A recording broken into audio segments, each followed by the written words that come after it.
ابتدا ہے رب جلیل کے ببرکت نام سے کہ دلوں کے بید خوب جانتا ہے۔ انسانیت دنیا کا سب سے بڑا مذہب ہے۔ اپنے مذہب سے بالا تر ہو کر اور اپنی حیثیت کے مطابق غریب، مساکین، مجبور، سفید پوش اور قرض دار لوگوں کی مدد ضرور کریں۔ یہی انسانیت ہے اور یہی اسلام کا پیغام ہے۔ تمام ویورز کو السلام علیکم۔ معزز سامعین، دنیا میں سینکڑوں مذاہب پائے جاتے ہیں۔ آبادی کے لحاظ سے عیسائیت دنیا کا سب سے بڑا مذہب ہے اور دوسرا بڑا مذہب اسلام ہے۔ دنیا میں اس وقت مسلمانوں کی تعداد تقریباً 1.5 ارب کے قریب ہے، جو دنیا کے تمام بر اعظموں میں آباد ہیں۔ اسلام کو دوسرے مذاہب پر کئی لحاظ سے فوقیت حاصل ہے اور اس کی سب سے بڑی خوبی یہ ہے کہ اسلام نے دوسرے مذاہب کی طرح عبادت کے چند طریقے ہی نہیں بتائے، بلکہ اس کی ہدایات پورے انسانی زندگی کے تمام شعبوں کا احاطہ کرتی ہے۔ اسی لیے اس کو اسلام از اے کوڈ آف لائف، یعنی اسلام ایک مکمل ضابطہ حیات بھی کہا جاتا ہے۔ یہ مذہب قدیم بھی ہے اور جدید بھی، کیونکہ وقت کے ساتھ ساتھ زندگی کے ہر شعبہ اور مسئلے کا حل اس میں موجود ہے۔ اس لیے یہ کہنا غلط نہیں ہوگا کہ اسلام ایک مذہب نہیں بلکہ ایک پاکیزہ دین ہے جو انسان کی پوری زندگی بسر کرنے کے ایک مخصوص طریقہ کا نام ہے۔ اس مذہب کی ایک خوبی یہ بھی ہے کہ اسلام جتنے کم عرصہ میں جس تیزی سے دنیا میں پھیلا، اس کی مثال دنیا کے تمام مذاہب میں نہیں ملتی۔ اسلام کی انہی خوبیوں اور پاکیزہ تعلیمات کی وجہ سے آج لوگ تیزی سے اسلام قبول کر رہے ہیں اور اس وقت اسلام دنیا میں سب سے تیزی سے پھیلنے والا مذہب بن چکا ہے۔ جہاں دنیا کے لوگ اسلام کی خوبیوں اور پاکیزہ تعلیمات سے متاثر ہو کر اسلام قبول کر رہے ہیں، تو وہیں کچھ ایسے بد نصیب اور بدقسمت لوگ بھی موجود ہیں جو دنیا کی سستی شہرت اور دولت کی خاطر اسلام کو چھوڑ کر غیر مسلم بن چکے ہیں۔ ناظرین، آج میں آپ کو انہی 10 بدقسمت لوگوں کے بارے میں مکمل تفصیل بتاؤں گا جو دولت اور سستی شہرت کی خاطر وہ اسلام چھوڑ کر غیر مسلم بن چکے ہیں۔ ان میں نمبر 1، براک حسین اوباما۔ براک حسین اوباما کو کون نہیں جانتا، جو کسی تعارف کے محتاج نہیں۔ براک اوباما امریکہ کے صدر رہ چکے ہیں، جو 4 اگست 1961 کو امریکہ کی ریاست ہوائی میں پیدا ہوئے۔ ان کے والد براک اوباما سینئر کا تعلق کینیا کی ایک مسلم فیملی سے تھا، جبکہ ان کی والدہ S&D نام کا تعلق ہوائی سے تھا۔ ان کے والد اور والدہ کی ملاقات تعلیم کے دوران ہوائی یونیورسٹی میں ہوئی۔ جب ان کے والدین میں طلاق ہوئی تو اوباما کی عمر 2 سال تھی۔ طلاق کے بعد اوباما اپنی والدہ کے ساتھ ہی رہا، کچھ عرصہ انڈونیشیا میں بھی گزارا، لاس اینجلس کے آکسیڈینٹل کالج میں 2 سال تعلیم حاصل کی اور پھر کولمبیا یونیورسٹی میں داخل ہو گئے۔ یہاں سے انہوں نے سیاسیات اور بین الاقوامی تعلقات میں تعلیم حاصل کی۔ گریجویشن کے بعد کچھ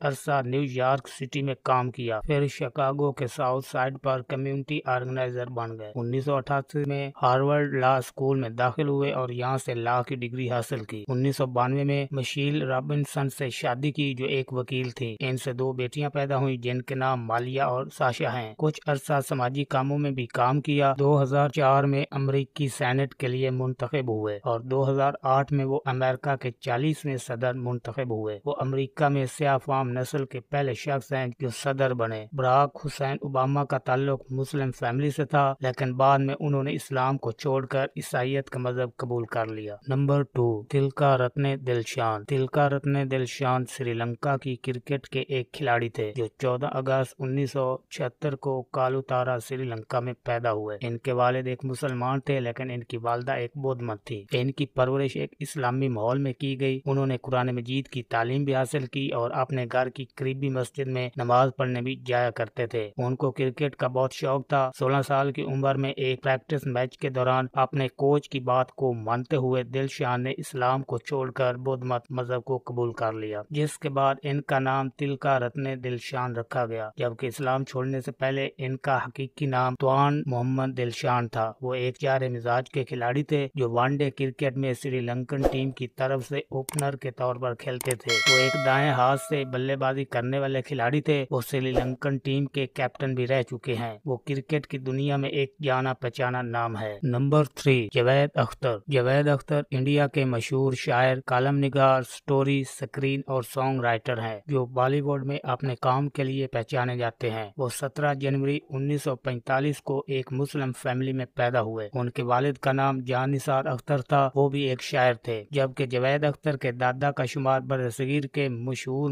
علماء کرام میں ہوتا है। जावेद अख्तर बॉलीवुड के मशहूर अदाकार फरहान अख्तर और जोया अख्तर के वालिद हैं। जावेद अख्तर 5 कौमी अवार्ड जीत चुके हैं और इंडिया के 2 आला तरीन शहरी एजाजात भी हासिल कर चुके हैं। इनके अलावा वो 5 बार बेहतरीन गीत का नेशनल फिल्म अवार्ड और 8 बार बेहतरीन गीत नगार का फिल्म फेयर अवार्ड भी जीत चुके हैं। जावेद अख्तर ने शोहरत और दौलत की खातिर इस्लाम को छोड़कर एथियस्ट का मजहब कबूल कर लिया है, यानी इनके मुताबिक दुनिया में खुदा का कोई वजूद ही नहीं है। नंबर 4 ज़ैन मलिक। ज़ैन मलिक दौरे हाजिर के एक इंग्लैंड गुलकार और संगीत साज हैं जो 12 जनवरी 1993 को ब्रैडफोर्ड में पैदा हुए। उनके वालिद का नाम यासिर मलिक है जो एक पाकिस्तानी मुस्लिम है और उनकी वालदा का नाम त्रिशा मलिक है जो इंग्लिश और आयरिश नस्ल से हैं, जिसने शादी से पहले इस्लाम कबूल कर लिया था। ज़ैन की 3 बहनें हैं, बड़ी का नाम ओनिया और छोटी 2 बहनों के नाम वलिया और सुफा हैं। ज़ैन की परवरिश एक इस्लामी माहौल में हुई, जवान भी इस्लामी माहौल में हुए, कुरान मजीद की तालीम भी हासिल की और मस्जिद में नमाज भी पढ़ते थे। लेकिन जब ज़ैन ने म्यूजिक की दुनिया में कदम रखा तो उसका दिल अपने मजहब से दूर होता गया और दुनिया की ज़ाहिरी रंगीनियां उसके दिल में बैठती गईं। कुछ अर्सा पहले ज़ैन ने बरतानवी मैगजीन वोको को एक इंटरव्यू देते हुए कहा कि वो अब मुसलमान नहीं है। ज़ैन एक अमरीकी मॉडल के साथ 6 साल तक गैर शादी के भी रह चुके हैं, जिससे उसकी एक बेटी भी है। ज़ैन ने इस्लाम तो छोड़ दिया लेकिन कौन सा मजहब कबूल किया इसके बारे में किसी को नहीं पता और न ही ज़ैन ने अपने दूसरे मजहब का किसी को बताया है। लेकिन अब ज़ैन खुद को एक एथियस्ट कहलवाते हैं जो खुदा के वजूद पर यकीन ही नहीं रखते। नंबर 5 सैयद वसीम रिजवी। सैयद वसीम रिजवी इंडिया के मशहूर फिल्म मेकर, सियासतदान और डिबेटर हैं जो इंडिया की रियासत उत्तर प्रदेश के शिया सेंट्रल वक्फ बोर्ड के रुकन और चेयरमैन भी रह चुके हैं। वो इंडिया की रियासत उत्तर प्रदेश के शहर लखनऊ में पैदा हुए। शुरू में वो एक मुसलमान थे लेकिन दौलत और शोहरत की खातिर सैयद वसीम रिजवी ने इस्लाम को छोड़कर हिंदू मजहब कबूल कर लिया और अपना नाम सैयद वसीम रिजवी से तब्दील करके जतेंद्र नारायण सिंह त्यागी रख लिया। इस्लाम छोड़ने के बाद इस्लाम के खिलाफ बोलना और लिखना शुरू कर दिया। 2018 में उसने कहा कि मुल्क के मदरसों में आमजान परस्ती का रुझान पाया जाता है। 12 मार्च 2021 को उसने सुप्रीम कोर्ट में कुरान मजीद में 26 आयात को हटाने की अपील की। इसके अलावा इस्लाम के खिलाफ बहुत सी किताबें भी लिख चुका है। नंबर 6 चंद्रमोहन बिश्नोई। चंद्रमोहन बिश्नोई इंडियन सियासतदान और हरियाणा के साबिक नायब वजीर आला हैं। वो 13 सितंबर 1965 को इंडिया के सूबा पंजाब के एक शहर हिसार में एक हिंदू घराने में पैदा हुए। वो हरियाणा के साबिक वजीर आला भजन लाल बिश्नोई के बड़े बेटे हैं। इस वक्त वो इंडियन नेशनल कांग्रेस के रुकन भी हैं। वो 4 दफा हरियाणा की कानून साज असम्बली के रुकन भी मुंतखब हो चुके हैं। वैसे तो वो पैदाइशी हिंदू ही थे लेकिन उसे एक मुसलमान औरत से प्यार हो गया और वो उससे शादी करना चाहते थे, जिसकी वजह से उसने इस्लाम कबूल कर लिया और उस औरत से शादी कर ली। कुछ अरसा के बाद उन दोनों में तलाक हो गई। अपना सियासी कैरियर बचाने के लिए चंद्रमोहन ने दोबारा हिंदू मजहब को कबूल कर लिया। नंबर 7 हरिलाल मोहनदास गांधी। हरिलाल मोहनदास गांधी भारत में मशहूर महात्मा गांधी और बापू के बड़े बेटे थे जो 23 अगस्त 1888 को दिल्ली में पैदा हुए। इनकी वालदा का नाम कस्तूरबा गांधी था और इनके 3 छोटे भाई थे जिनके नाम मनीलाल गांधी, रामदास गांधी और देवदास गांधी थे। वो हिंदुस्तान की तहरीक में भी शामिल रहे। हरिलाल हर बुरे काम में मुलव्वस था, हत्ता कि उन्होंने अपनी 8 साल बेटी मन्नू को भी दरिंदगी का निशाना बनाया था, जिसका जिक्र उसके वालिद महात्मा गांधी ने खुद अपने एक खत में किया था। जब उनकी उम्र 48 साल हुई तो उन्होंने अपने गुनाहों से तौबा की और इस्लाम कबूल कर लिया और अपना नाम अब्दुल्ला गांधी रख लिया। जब वो मुसलमान हुए तो उनके घर वालों, रिश्तेदारों, दोस्तों और मोहल्ले वालों ने उनका बाइकाट कर दिया और उसे बहुत बुरा भला कहा, जिसकी वजह से हरिलाल उनका प्रेशर बर्दाश्त न कर सका और चंद दिन बाद इस्लाम छोड़कर दोबारा हिंदू बन गया। नंबर 8 महमूद उल हसन। महमूद उल हसन बांग्लादेश क्रिकेट के एक खिलाड़ी हैं जो 10 दिसंबर 1990 को बांग्लादेश के एक जिला गायबंदा में एक मुस्लिम फैमिली में पैदा हुए। वो बांग्लादेश क्रिकेट टीम के कैप्टन भी रह चुके हैं। वो अंडर 19 की सतह पर बांग्लादेश की नुमाइंदगी भी कर चुके हैं। वो यूथ वनडे की तारीख में 7 दफा 0 पर आउट होने वाले खिलाड़ी भी हैं। वो बांग्लादेश की अंडर 19 क्रिकेट टीम के लिए 9 टेस्ट मैचेस और 54 वनडे मैचेस भी खेल चुके हैं। पहले 5 मैचों में वो टीम के कैप्टन भी रहे। वो 2008 के अंडर 19 क्रिकेट वर्ल्ड कप में बांग्लादेश के स्क्वाड के रुकन भी रह चुके हैं और अक्टूबर 2008 में उन्होंने चट्टागांग डिवीजन के लिए फर्स्ट क्लास डेब्यू किया। महमूद उल हसन का ताल्लुक वैसे तो इस्लाम से था लेकिन क्रिकेट के दौरान अचानक उन्होंने इस्लाम को छोड़कर हिंदू मजहब कबूल कर लिया। इस्लाम छोड़ने के बाद उन्होंने अपना नाम महमूद उल हसन तब्दील करके विकास रंजन दास रख लिया। नंबर 9 तारिक तारिक फतेह पाकिस्तानी निषाद, कनेडियन राइटर, ब्रॉडकास्टर और बेदीन लिबरल कारकुन थे। वो 20 नवंबर 1949 को कराची में एक पंजाबी मुस्लिम घराने में पैदा हुए। उन्होंने कराची यूनिवर्सिटी से बायोकेमिस्ट्री की तालीम हासिल की। फिर वो कनाडा चले गए। उन्होंने इस्लाम के खिलाफ बहुत सारे आर्टिकल और मज़ामीन लिखे। फिर वो इंडिया में आए, जहाँ काफी अरसा रहे। कहा जाता है वो इस्लाम छोड़कर एक एथियस्ट बन चुके थे। वो 24 अप्रैल 2023 को टोरंटो में 74 साल की उम्र में वफात पा गए। नंबर 10, हाजी अनवर शेख। हाजी अनवर शेख इंग्लैंड के एक राइटर थे जो 1 जून 1928 को पाकिस्तान के शहर गुजरात में हज के दिन एक कश्मीरी मुसलमान के घर पैदा हुए। क्योंकि वो हज वाले दिन पैदा हुए थे, इसलिए उनके वालिदैन ने उनका नाम हाजी अनवर शेख रख दिया। 25 साल की उम्र में अनवर ने इस्लाम को समझना शुरू किया और कुरानी आयात को मुस्तरद कर दिया और इस्लाम के खिलाफ लिखना शुरू कर दिया। फिर वो इंग्लैंड चला गया। वहाँ उसने एक वेलिश खातून से शादी की। फिर वो जायदाद की तरक्की में काम करने वाला एक कामयाब ताजर बन गया। फिर उसने हिंदुओं की किताब ऋग्वेद को पढ़ना शुरू किया, जिससे उसने मुतासर होकर इस्लाम छोड़कर अपने आबाओ अजदाद के हिंदू मजहब को कबूल कर लिया और अपना नाम हाजी अनवर शेख से तब्दील करके अनिरदियान शिखा रख लिया। नाज़रीन, ये थी आज की इंफॉर्मेटिव वीडियो, जिसमें मैंने आपको उन 10 अशखास के बारे में बताया है जो इस्लाम छोड़कर गैर मुस्लिम बन चुके हैं। अगर आप मशहूर औरतों के बारे में जानना चाहते हैं जो इस्लाम छोड़कर काफिर हो चुकी हैं, तो इस वीडियो की डिस्क्रिप्शन में लिंक दिया गया है, जहां से आप इस वीडियो का पार्ट 2 देख सकते हैं। अगर ये वीडियो अच्छी लगी हो तो वीडियो को लाइक करें, चैनल को सब्सक्राइब करें और वीडियो को अपने दोस्तों के साथ व्हाट्सएप, फेसबुक, ट्विटर और इंस्टाग्राम पर शेयर जरूर करें और कमेंट सेक्शन में अपनी कीमती राय से मुझे आगाह जरूर करें, ताकि मैं मजीद वीडियो में बेहतरी ला सकूं। इंशाल्लाह अगली वीडियो में फिर मिलेंगे। अल्लाह निगहबान।